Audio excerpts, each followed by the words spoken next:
The Juneau World Affairs Council and the University of Alaska Southeast, in collaboration with 360 North, present the 2018 World Affairs Forum, Europe, Allies and Alliances in a Turbulent World. In this session, where is Europe's power? Transnational standards and diplomatic expertise in Brussels, we hear from the University of British Columbia's Dr. Merje Kuus. How do European diplomats know what they know? And how have they come to know what they know?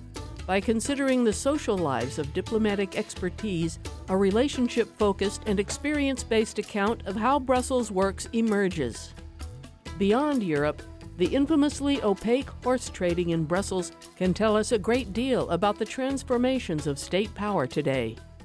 Merje Kuus is professor of geography at the University of British Columbia in Vancouver, BC. She's a political geographer who studies diplomatic practice in multinational settings, focusing on Europe as a global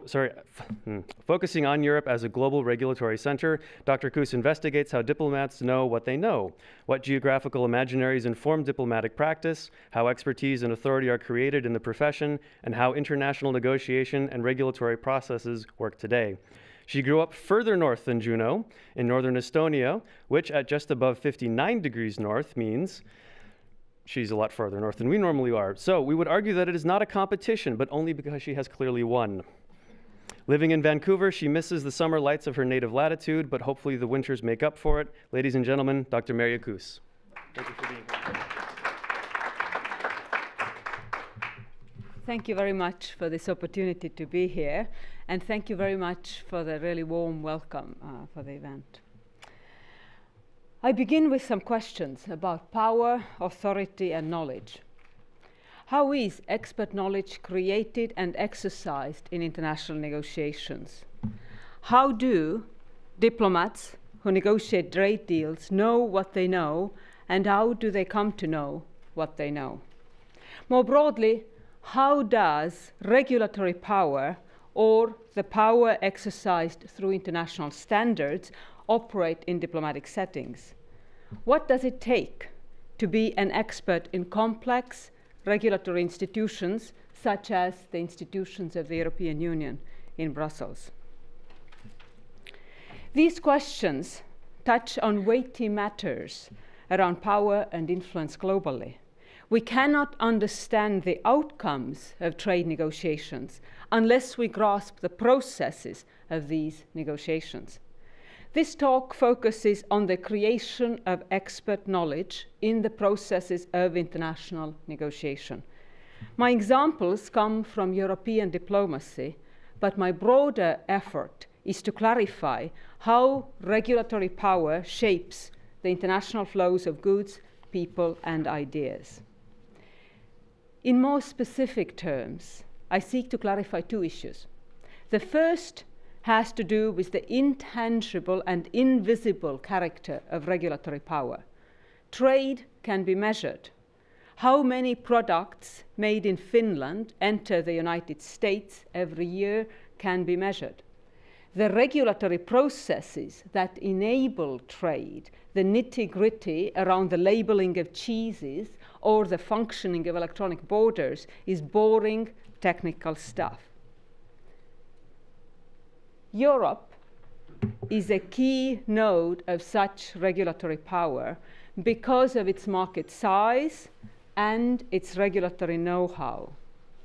Countless products in our everyday lives, from cheeses and lipsticks to the small print of public procurement contracts, are aligned with European Union standards without us noticing it. EU power around the world is not the power of military technology or nationalist fervor, but the power of invisible standards. The visual marker of that power is that egghead bureaucrat wielding specialized technical expertise. We need to examine how that kind of power works. The second issue has to do with symbolic power. All power operates in part through interpersonal relations. A diplomatic reception, such as this one at the French ambassador's residence in Washington, D.C., may seem a relaxed occasion. But underneath the projection of ease is the negotiation of power. To the practitioners of diplomacy, this is work, often stressful work. To grasp that indirect horse trading of networks and reputation, we need to ask, how is authority constituted in such interpersonal interactions? How do mannerisms, interaction styles, or the aura of a person function in power relations? We all have observed that it is often not what is said, but how it is said, that makes some claims rise to the top of the pond, whereas others sink to the bottom. My question is, how does this process work at an everyday micro level? My talk draws in part from over 160 qualitative one-on-one interviews with foreign policy professionals in Brussels and 8 other cities. The interviews were conducted with over 100 such professionals between 2007 and this last May in small sets of 10 to 15 interviews per year. My goal was not to find out what diplomats or EU professionals think about particular policy issues. I rather tried to elucidate the social rules for the production of technical rules in Brussels and beyond, to look at the sociology of diplomacy and sociology of expertise. The interviews were all non-attributable. All individuals spoke in a personal capacity, and all material is used in a manner that preserves the anonymity of the sources. Moving now to each of these two issues, regulatory power and symbolic power. First, and relatively briefly, the invisible character of regulatory power. It comes as a surprise to many people that the world's largest economy is in Europe. People do not realize that the European Union is the world's largest single market because we customarily imagine Europe in terms of nation states. The European Union itself carefully defers to national governments in its presentation of self. In our political imagination, the European Union in some ways does not exist. This image is the formula that the European Commission devised in 2015 to try to distribute refugees across the Union in all member states. Hence, the references to wealth and unemployment in any member state to which the formula is applied. The formula is, at one level, a technocratic monstrosity, as it tries to craft a technical solution to a political problem. At another level, the formula illustrates the regulatory processes that shape the flow of people but remain discreetly out of view. Much of what is said about politics and identity in today's Europe tells largely a familiar story of national competition and national identity. The widespread ignorance about the European Union's regulatory power is, I argue, instructive and illustrative of a broader blind spot in our political and geographical imagination. It was a president of the European Commission, Jacques Delors, who noted years and years ago that the European Union is Europe's UPO, or unidentified political object. The Union is still, decades later, Europe's and the world's unidentified political object. Regulatory power is abstract, even for the professionals tasked to advance it. In my work on diplomacy, representatives of the European Union routinely mention that national diplomats are astonishingly ignorant of what their EU counterparts actually do. An interviewee puts the difference between national and EU diplomats this way, quote, "An ambassador promotes trade. An EU ambassador creates the conditions in which trade can flourish," unquote.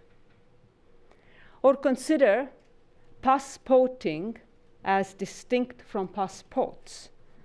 Much is written in popular and academic outlets alike about interstate migration and national identity. Very little is said outside specialist media about the societal impact of passporting rights.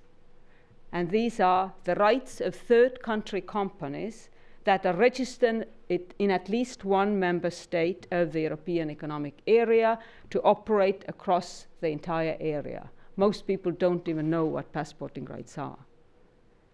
To highlight passporting is not to downplay the impact of migration or identity on people's lives.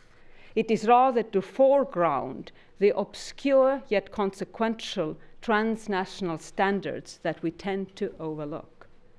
Passports are tangible icons of nationality, whereas passporting is an intangible and largely invisible artifact of a transnational regulatory space.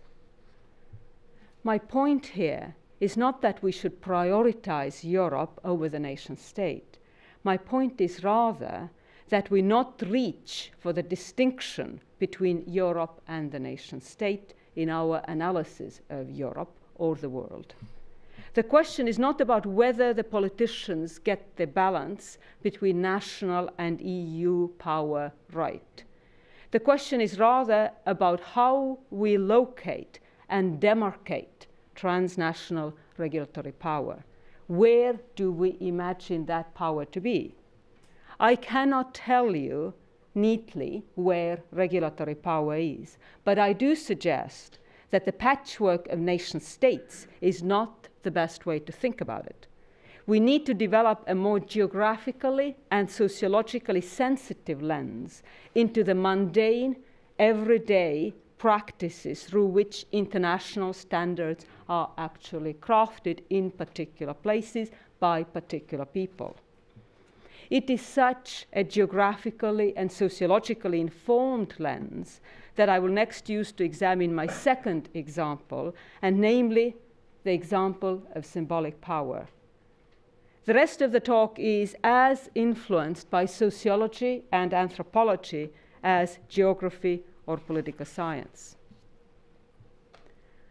Underneath the complex, often indirect transnational wrangling are human beings with their particular national, educational, class, and gender backgrounds, and with their particular lenses on the complex issues at hand. Regulations do not magically emerge out of thin air. Regulations are crafted in laborious and often unpredictable negotiations. A more peopled or experience-near lens on regulatory power is not, therefore, a mere icing on the cake. It's not merely decorative. Such a lens is essential for a richer understanding of how regulation works.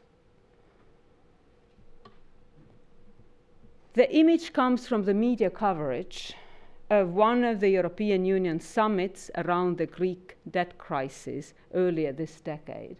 There were many such summits.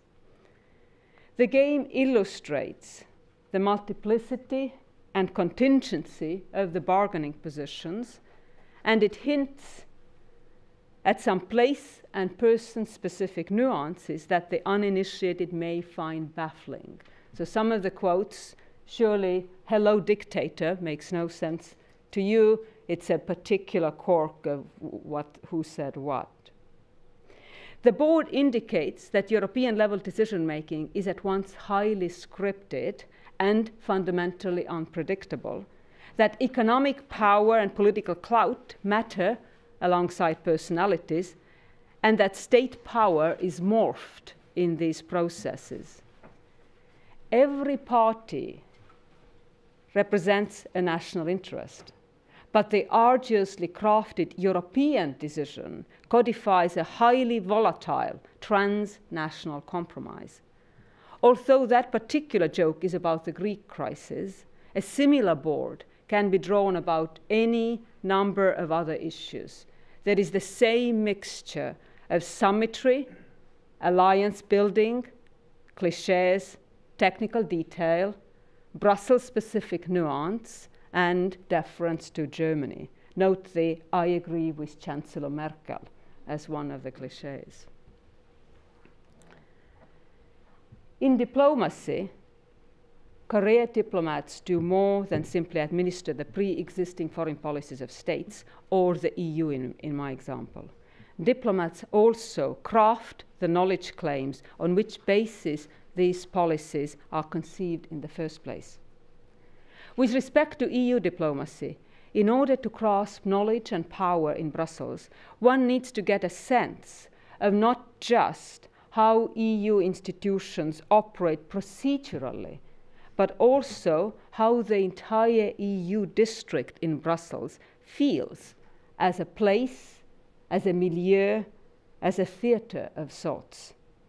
We need to understand both the formal and the informal lives of expert knowledge in that particular node of power. Politics is in part a performance of power. It is fundamentally a theatrical practice. From this point onward, I will keep my illustrative examples within the medium of the spoken word. I will do so for a specific reason. The issues I raise are about thought, reflection, and imagination. Visualization does not help us and may indeed hamper us in reflecting on these issues. I invite you to think with me and with my interlocutors and not to expect clear visual illustrations. An interviewee remarks this about the European Quarter. Quote, "Brussels is a tough place. You have to be a very smooth operator. If you are a smooth operator, you can get even bad ideas through. If you are not, you cannot achieve anything." Unquote. EU diplomacy and EU institutions are a tough working environment. Fast, opaque, competitive. Underneath the projection of confidence is not infrequently disillusionment and frustrated ambition.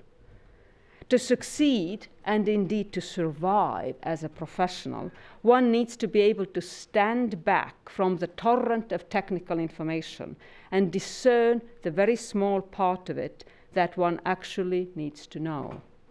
The trick in Brussels, as elsewhere, is not simply to get answers to your questions. The trick is to figure out the right questions.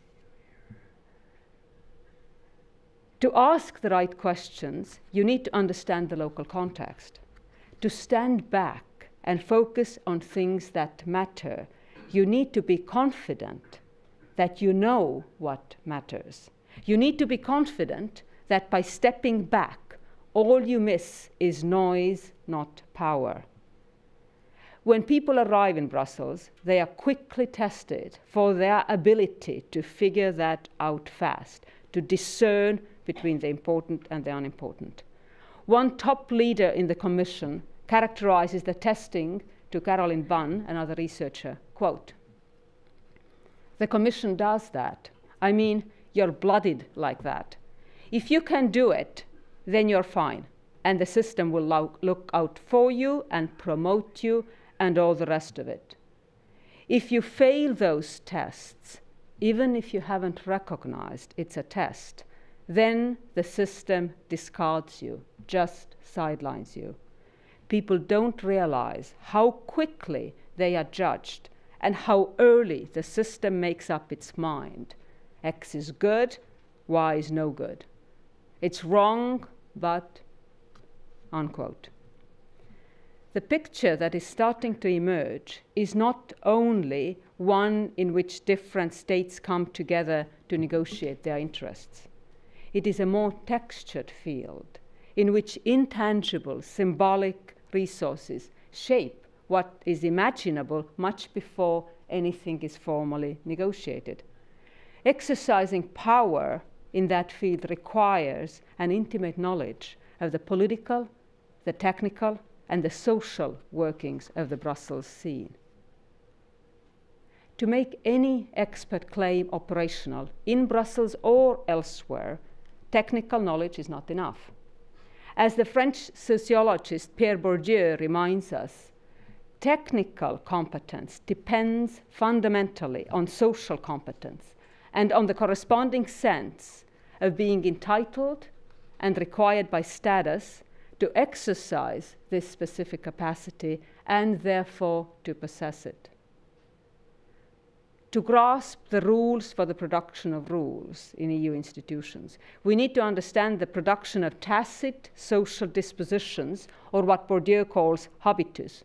Habitus is our taken for granted social context, the realm of unthinking social habits. Each of us lives in our own habitus like fish live in water without noticing it. But when you put people from different national, educational, and class backgrounds together, they become aware of their own habitus and the habitus of the others. Symbolic power, reputation, mannerisms become more discernible in such settings. To understand Brussels, we must examine things like charm, presence, discernment, ease, composure. These are integral parts of diplomatic practice. Today's Brussels is a particularly fascinating social and symbolic field. Within few years, after the 2004 or Big Bang enlargement of the Union, EU institutions increased their workforce by a fifth. By the end of the decade, the immediate impact of this influx of new professionals was over.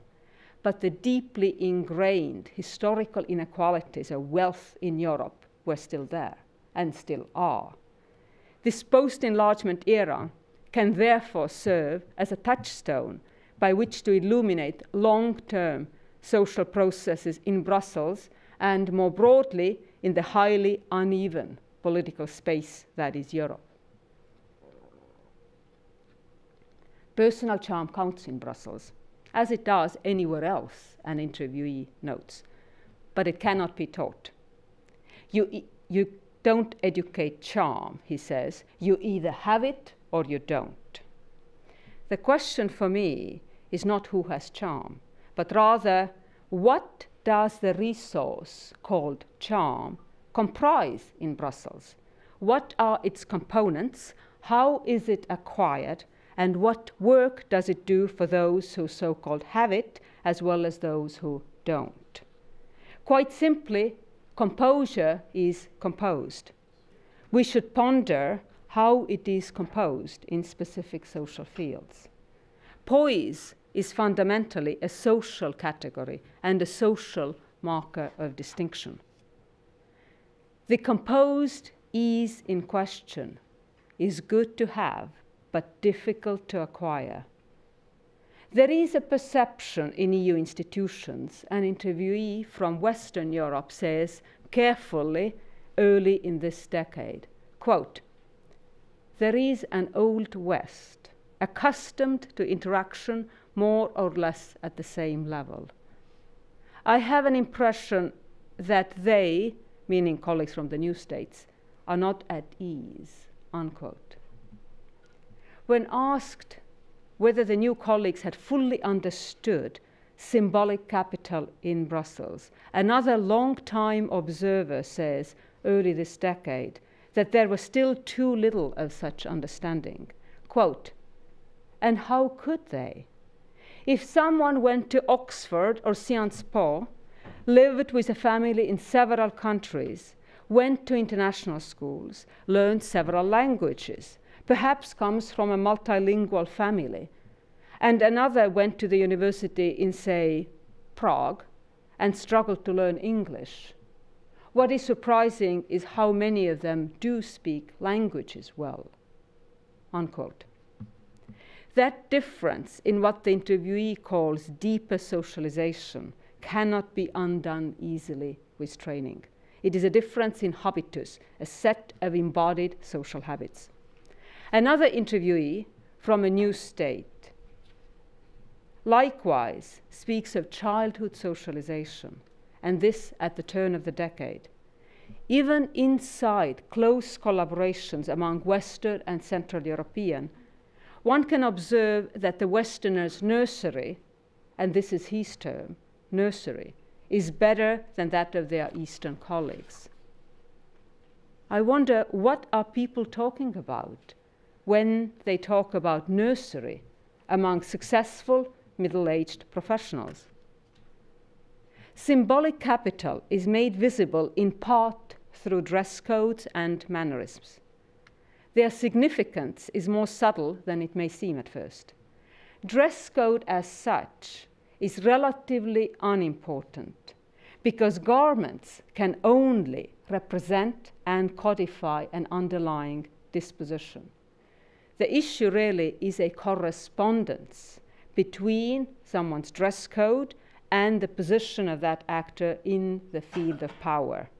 Any dress code, however elegant or inelegant, can change that only up to a point. You cannot dress your way out of your structural position, in other words. Overcompensating for a weak position with conspicuous consumption can easily backfire. Appearance is important in Brussels. For example, an interviewee notes, there is a certain Franco-Italian elegance that supports those who command it. It's not a must, but it's good to have, he says. When asked whether a certain Franco-Italian elegance is indeed important in Brussels, another interviewee says unhesitatingly, quote, yes, it is, but not the Franco part.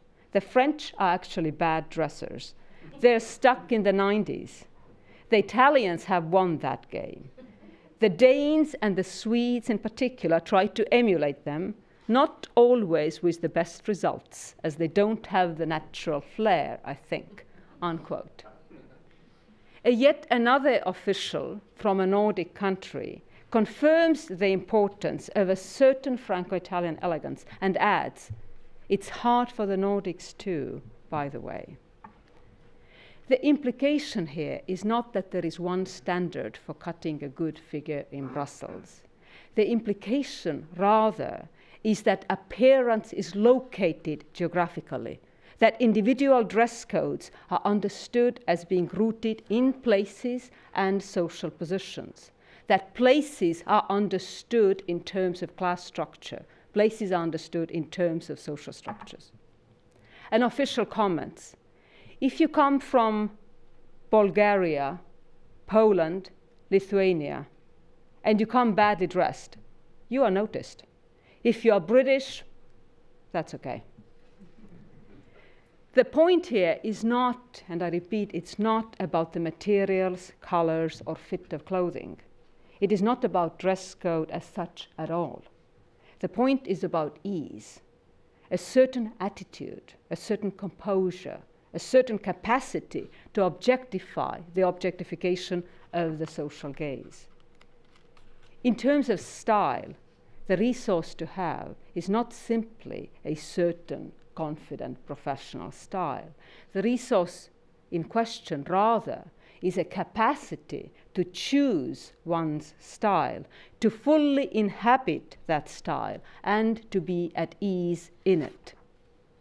This is important. The point is not about what human resource people call behavioral competencies. It is about a slowly acquired disposition rather than a measurable skill set.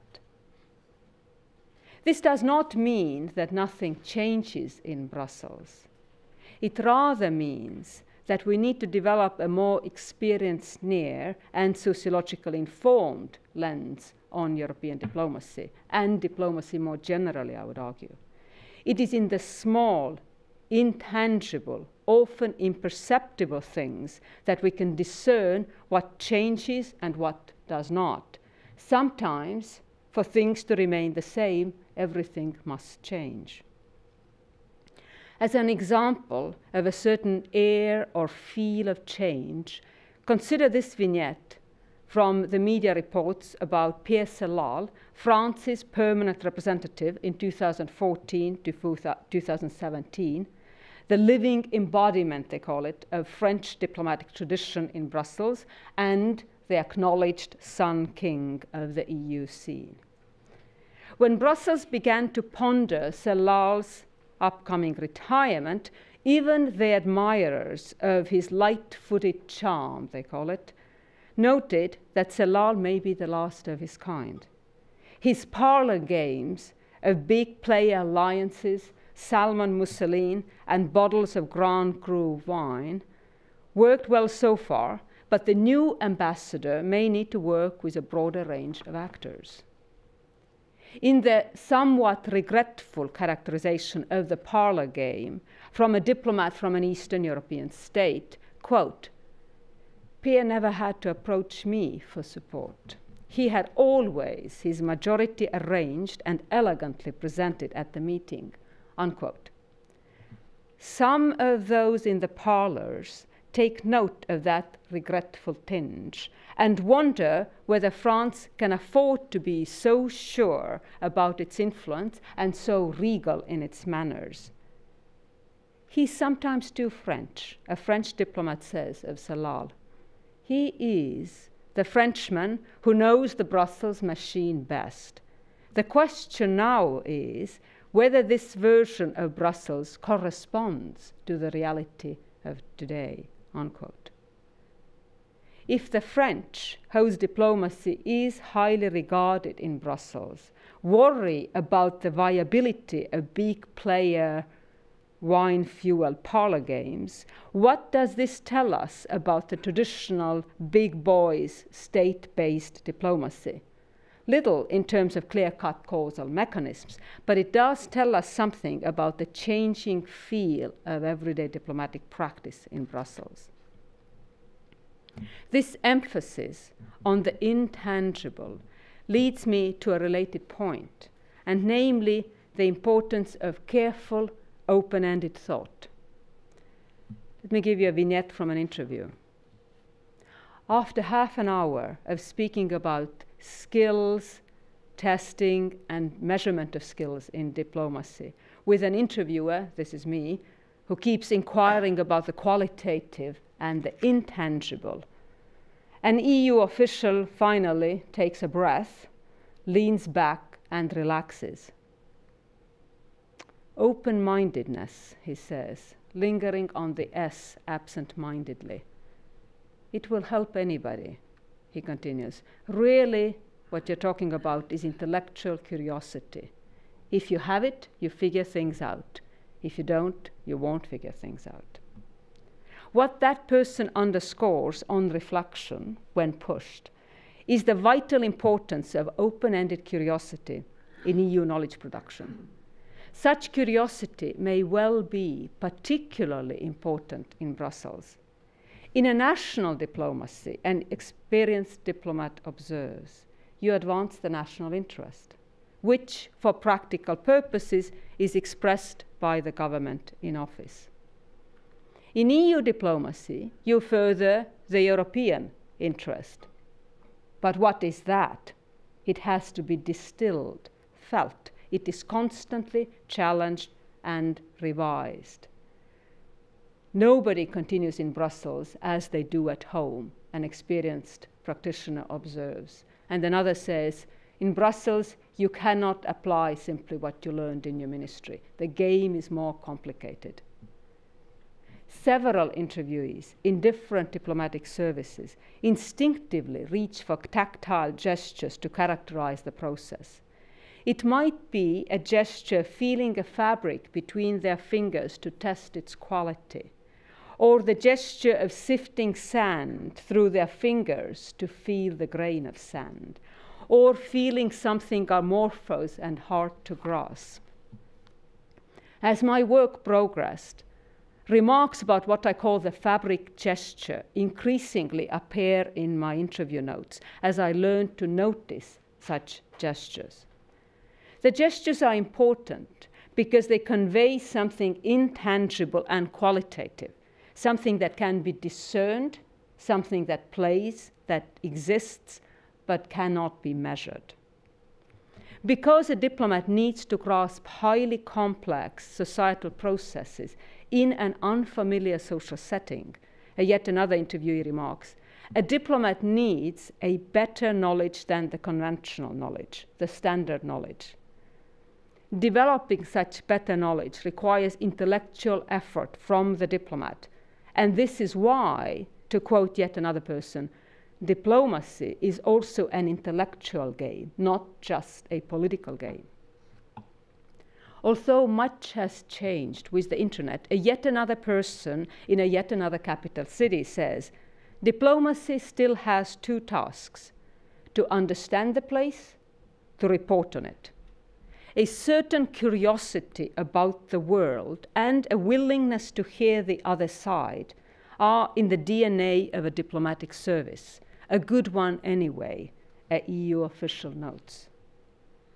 Another experienced practitioner observes this about the run-of-the-mill diplomats whom one does not want to emulate. Quote, the run-of-the-mill types are well trained. They have the basic knowledge. They know the techniques. They take the time the way they are instructed. Whether they understand, whether they have a deeper understanding of the context, unquote. That last sentence remains unfinished. The speaker appears to be feeling a piece of fabric between his fingers to test its quality. It's that fabric gesture again. In case you wonder, every reference to that gesture in this talk comes from a different person. Granted, we should not naively glamorize such comments or take them at face value. Many people believe that their capacity for creative thought exceeds their job descriptions. Don't we all believe that? Struggles over knowledge are also struggles over power and authority. But we should ask, how does this capacity to learn about distant places vary on the continent with such disparities of wealth and tradition? Diplomatic knowledge is expensive. Diplomats working in Brussels routinely deal with issues in which their countries have little expertise. A Brussels-based diplomat must know a great deal about issues that may seem obscure in her national capital. An EU official links country success in EU settings to something more abstract than size, and namely the power of conceptualization. In EU settings, the person says, quote, the one who can conceptualize can exercise power. Only few have the capability to present alternative concepts. Who in Finland cares about Mediterranean farming, Mediterranean agriculture? Nobody. There is not a government that has everything, because it's a country, not a government, that produces the concepts. The government, the business, the universities. The new states, so the Central European states, are inward-looking. They want to use the EU to solve their problems, not the EU's problems. It takes big member states to say, Europe is our battlefield, unquote. As Terence Hoffman stressed yesterday, politics is about ideas. Ideas to matter. The power of conceptualization is the power to generate ideas. The capacity to generate sophisticated reflection on global issues varies considerably among the member states. The issue is partly about size. Small states have fewer dealings with distant places, and their diplomats often know little about these places. And it is partly about wealth. The capacity of a society to generate high quality, well-informed and open discussion around complex global issues. The unevenness of the terrain cannot be captured simply by income figures. It seems to me, I solicit feedback from a senior diplomat, that if someone comes from a relatively rich diplomatic service, in which there is some space for a certain relaxed exploration of complex social issues in distant places, that person is better prepared for Brussels than someone who comes from a shoestring ministry equipped with unrealistic instructions and little else. The important word there is relaxed, not rich, the person responds. Stable ministries with long traditions fare better, but it is the tradition rather than the budget that plays. There are examples, the interviewee continues, of relatively poor countries with strong diplomatic services owing to that benefit of tradition. I observe that nobody cites a rich country without a strong tradition.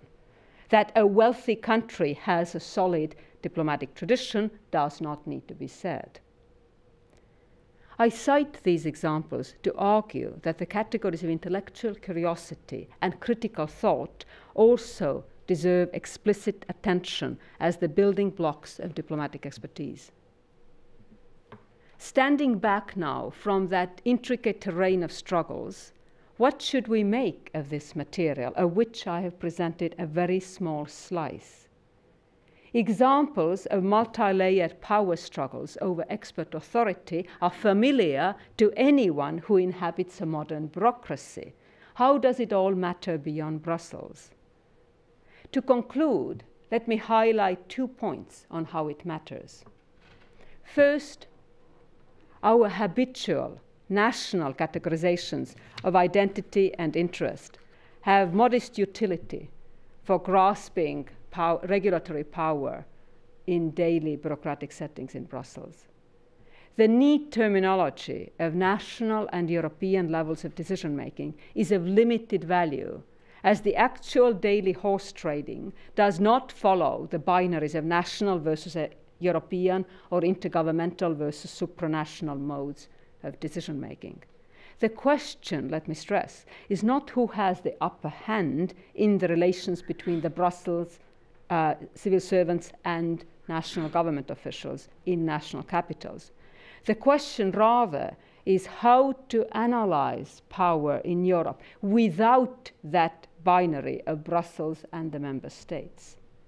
The appropriate response to the quip commonly attributed to Henry Kissinger, apparently he said, "You say Europe, but can you tell me which number I should call?" The response is not a frantic search for one number.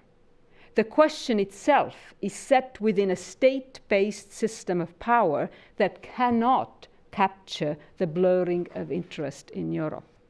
Embedded in the actions of any one actor in the EU are its relations with other actors.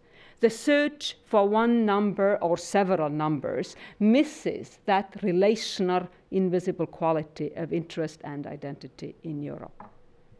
Second, the informal and social dynamics in knowledge production are as important as the overtly political and technical facets of the process.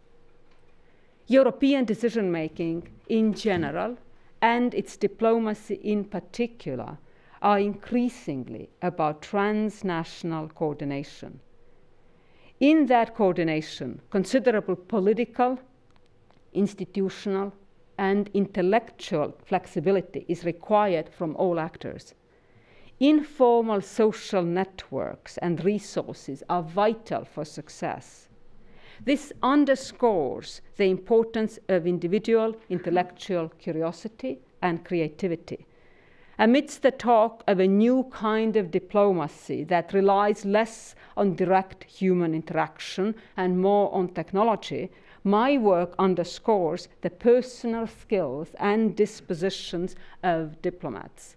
Politics is about contingency. The human factor, who is doing it, matters. I end with a point from a practitioner in Brussels. Whatever else diplomats might do, he observes, they must be open to see new patterns.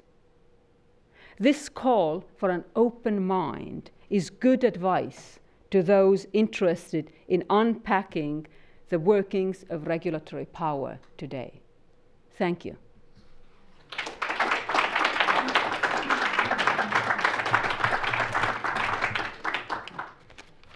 We have time for some questions.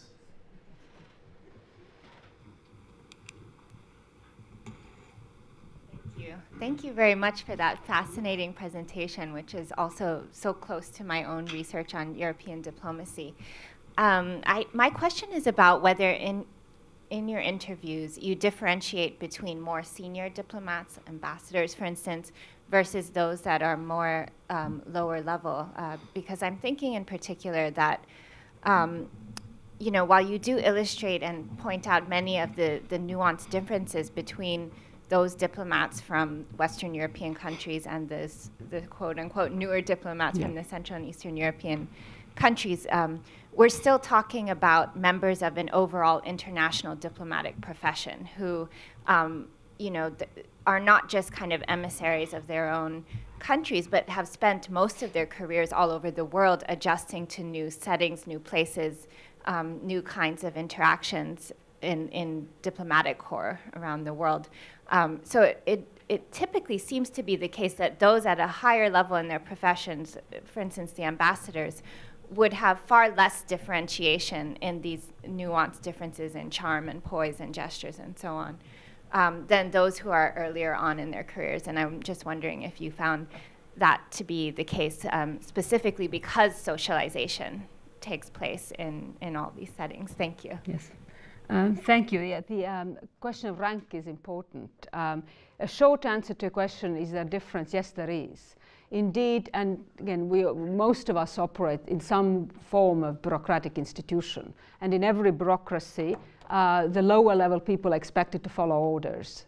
And then the higher level people have more space for reflection. And that certainly plays out in my interview material as well. But as people point out, to get the high-level people to do the reflection and have that space and exercise the intellectual curiosity, you need the rest of the bureaucracy to support it. You need still to cultivate the same qualities in the low-ranking people as well. So empirically, my work is on diplomatic training. And this is the conundrum, that if you don't cultivate it, and through socialization as well as training in low-ranking people, you're not going to get it in high-ranking people either. And the European diplomacies, and I think diplomacies around the world, sort of struggle with that. Because on the one hand, as diplomacy becomes faster, there is more technology, and the political level, prime ministers, presidents, can communicate directly with other prime ministers, presidents, there seems to be less space for diplomacy or less need for diplomacy. And of course, that then means that there's also less autonomy for diplomats to exercise their own curiosity, right? That seems to be, on the one hand, where the world is going.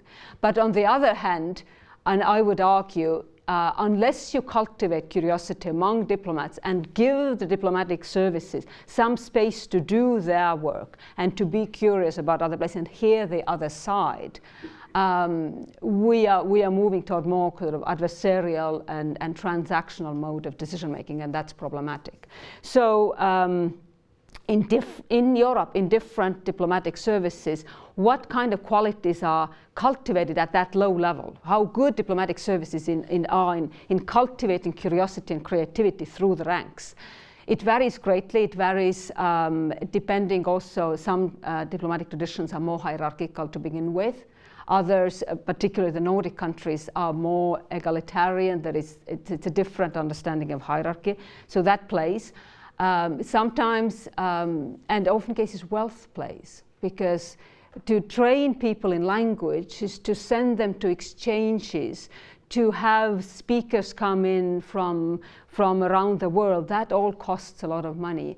And the poor countries are more likely to cut corners and just train presentation skills, and that's it. So that's how this sort of invisible impact of wealth comes in. And so those differences between, and I don't want to say west, east, north, south. I think it's really a difference in wealth.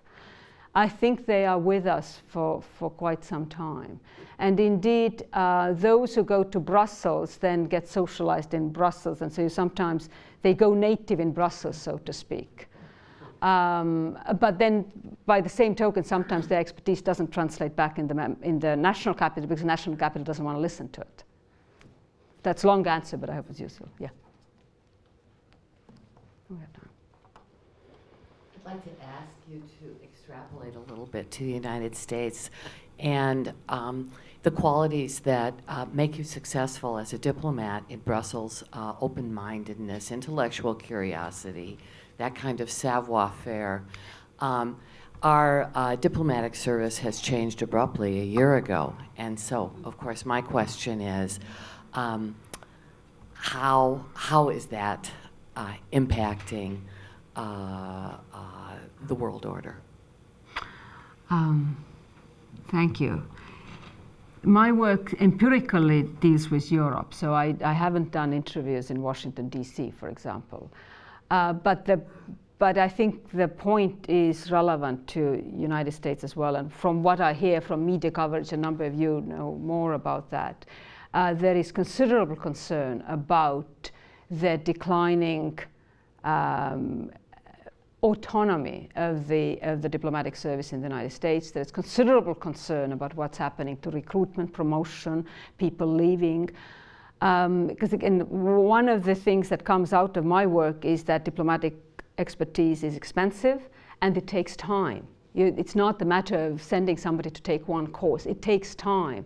So if skilled people leave, you cannot replace them really quickly. From European perspective, number of people have commented without prompting from me, because I don't do the EU-US comparison explicitly, but number of people have commented that historically, of course, American diplomacy is very strong. And American diplomacy, the Americans, they know the world, they have the universities, they have the expertise, of course, they have the intelligence services. And also Americans, historically at least, sometimes there is an impression that Americans tend to be arrogant and lecture the rest of the world how to behave.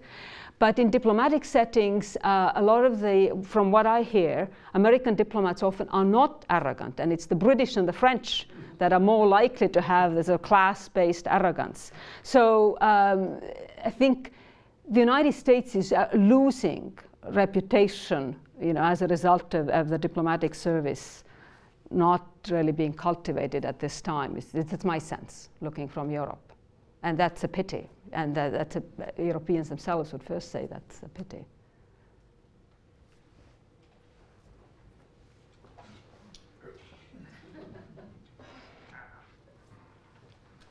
Thank you. I'm wondering, the system there, Brussels, as you described it, is essentially opaque to the man on the street. I mean, these things are totally above their comprehension level. And with the rise of nationalism in Europe and elsewhere, which is essentially the man on the street acting out, I'm wondering how you would see the Brussels system responding to this. Thank you. Diplomacy as a profession does have an image problem, because historically it has been connected to traditional national elites, and so it is perceived as elitist. And there is certainly some truth to that. So the diplomatic services have tried two things, and I think it's true of Europe and to some degree probably more broadly thinking of rich countries, Canada, Australia, United States, etc. One, they've tried to diversify, to really not just have old boys club among diplomats. And so there has been, practices vary, but a lot of effort to get people from different educational backgrounds, not just lawyers and economists, into the diplomatic service, or classics scholars. But have people from different backgrounds, different class backgrounds, different lifestyles, etc., to be less insular, and that's good. That's wonderful. And the level, the success of that varies widely between countries. Some countries have done it much better than others. Another strategy has been to conduct diplomacy, to not justify diplomacy very much, to try to be really quiet and hope that nobody notices.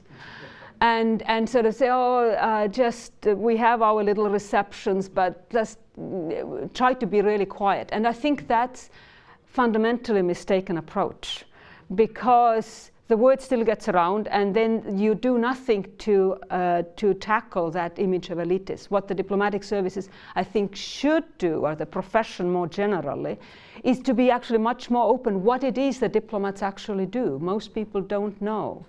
And I'll give you just really briefly a vignette from an interview with a senior diplomat who has experience in both national and EU systems.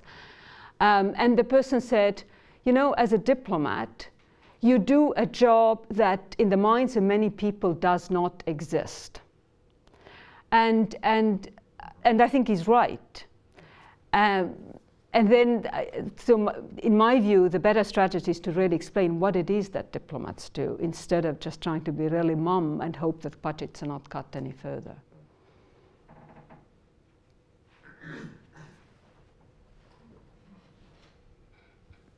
You started with saying that where's Europe's power, and you have two pieces, regulatory power and then symbolic power. Yeah. Didn't spend a lot of time on the first part, regulatory power. But I have a question about that piece of it. So if the EU is the world's largest economy, and you know, the regulatory power in some sense is coming out of Brussels is abstract, as you mentioned, and maybe, again, as we were just talking about, kind of not known to others. What are some examples where the EU has utilized this regulatory power for being the world's largest economy to be able to influence on the transnational basis? Mm-hmm. All kinds of consumer products.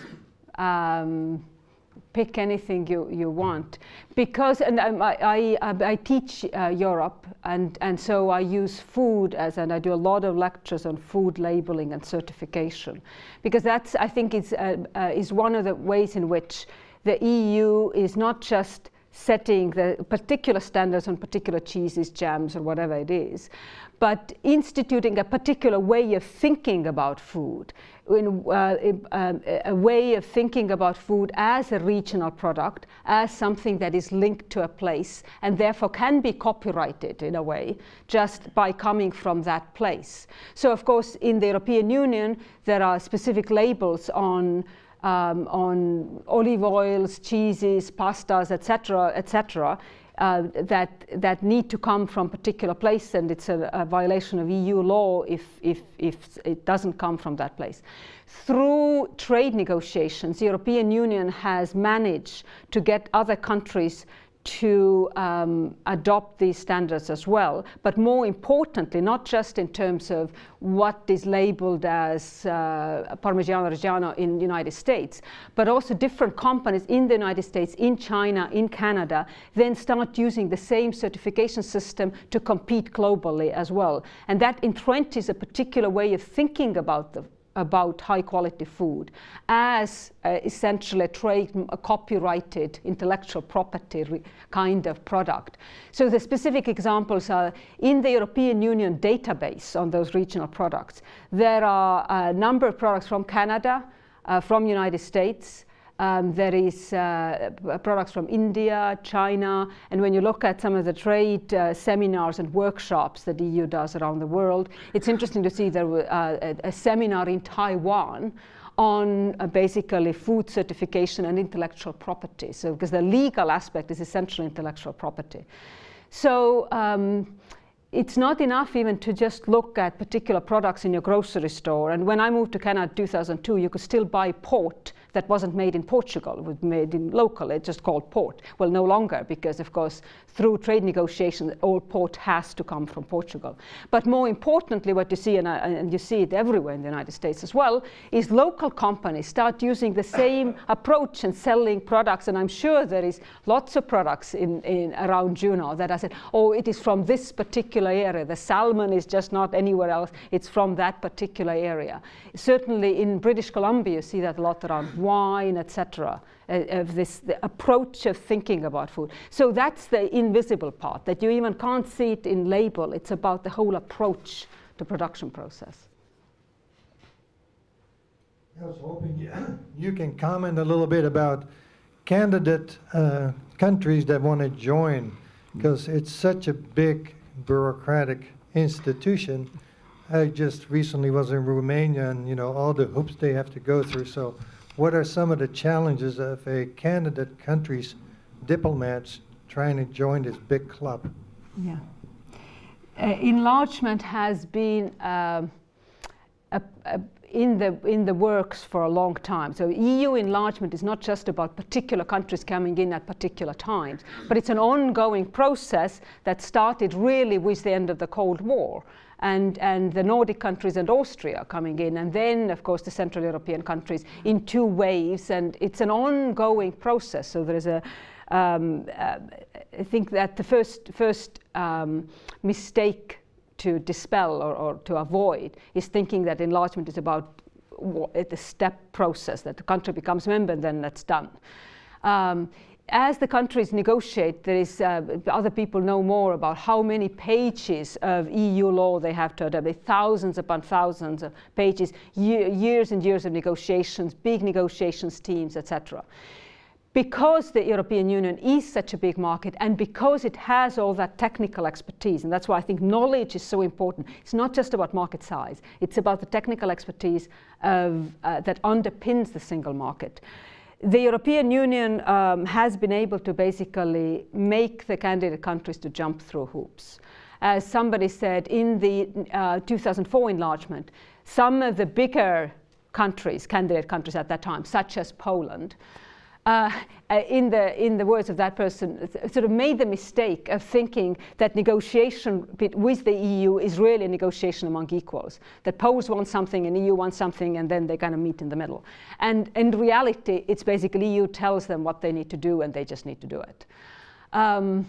And so I don't see that really changing, because the current candidate countries also, they are not in a position to really dictate terms. In terms of Romania and Bulgaria and now Poland, Hungary, one's position and reputation inside the EU, even when a country is inside the EU, also goes up and down. It goes up and down depending on what government is in office, and the overall sort of strength of that country's diplomacy. There is lots of examples, of course, with Bulgaria and Romania, literally money is not being made available by Brussels because of corruption concerns in Bulgaria and Romania in particular. But more recently, Hungary or Poland might tell Brussels, you know, our country, love it or leave it sort of thing, and we do our thing. But they are losing political capital in the long term, and those in Brussels understand that. So countries cannot afford, even if they can play the national sovereignty card, it's not wise for them to do that. They need to consider the ebb and flow and power and expertise in a more holistic manner. That would be my answer.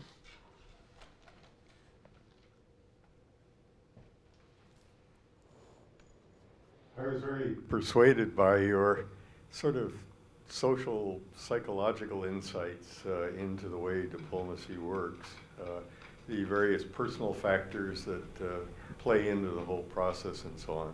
And I thought your references to your interviews were very valuable, that a Franco-Italian look might have significance in different ways and so on and so forth. But how do we know, I mean, how do we test out the extent to which that really is as important as instructions from the national capital, as important as sort of the civic society at work, as important as NGOs that play into this, as important as a phone call from the Estonian president to Macron? I don't know how close those communications are, but there's so many factors to take account of, and also being persuaded that diplomacy is not what it used to be. I just wonder how you kind of, not you personally, but how one can really test this out to see what the real effect is. This is a perennial issue in a lot of social science research, that is qualitative. How do you know what you know? How do we know that this is not just little quirk in Brussels from a particular person, but there is something broader in the field.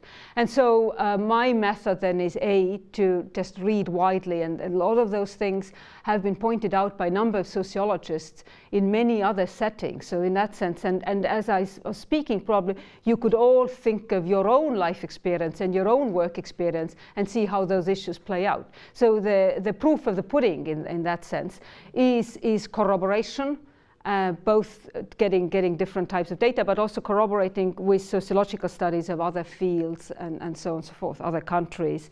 And, but methodologically, one of the important things for me is that a lot of qualitative social science, it is interpretative. All right? We do interpret things, and you do make judgments.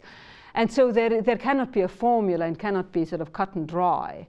And there cannot be a sort of a ranked list of whether a call from the president is more important than the ambassador's tie. I would think, yes, the call from the president is more important than the ambassador's tie, if it comes to that.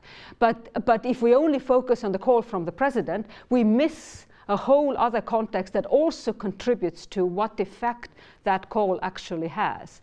And the ambassador's tie or way of speaking then is part of that context. And my concern with about diplomatic studies, traditional diplomatic studies, and traditional international relations and political science is that it has tended to only focus too narrowly on those sort of calls from the president and miss the social context. And so I try to, in a way, compensate and highlight the social context. But that does not mean that the call from the president is unimportant. They are both important.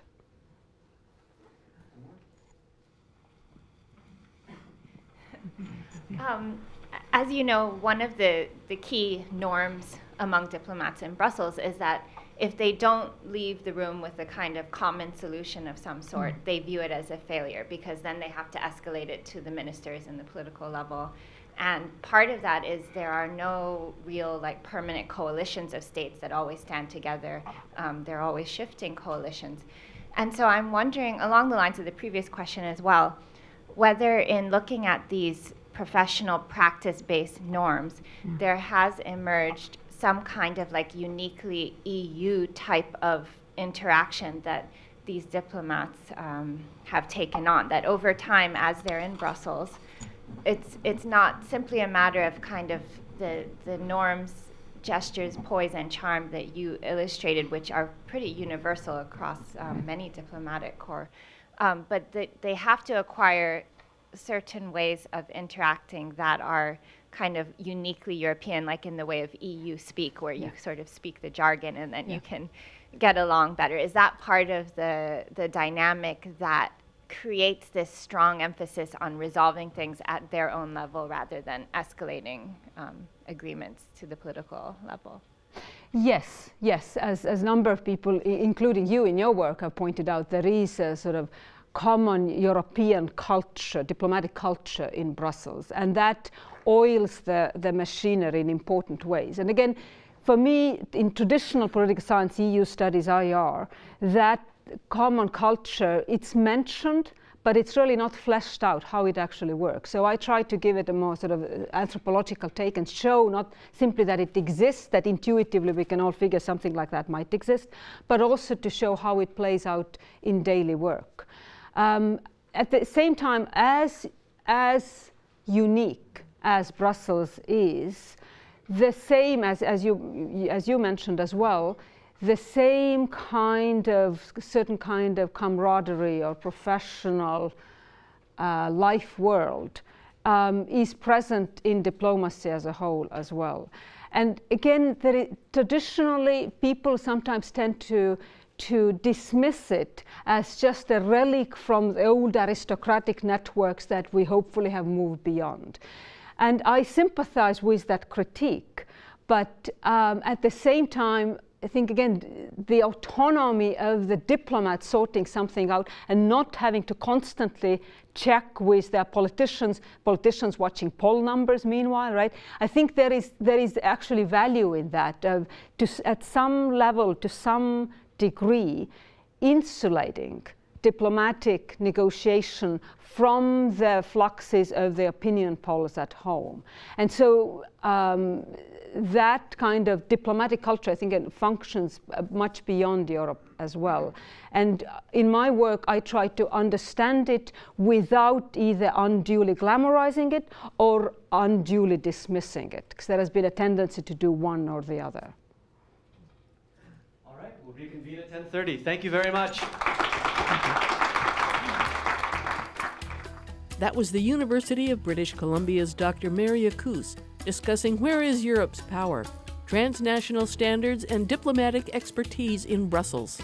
The Juneau World Affairs Council and the University of Alaska Southeast, in collaboration with 360 North, presented the 2018 World Affairs Forum, Europe, Allies and Alliances in a Turbulent World, with support from AEL&P, Kerr Alaska Kensington Mine, DreamHost.com, Haight and Associates, Sea Alaska, the Prospector Hotel, and Wastman and Associates.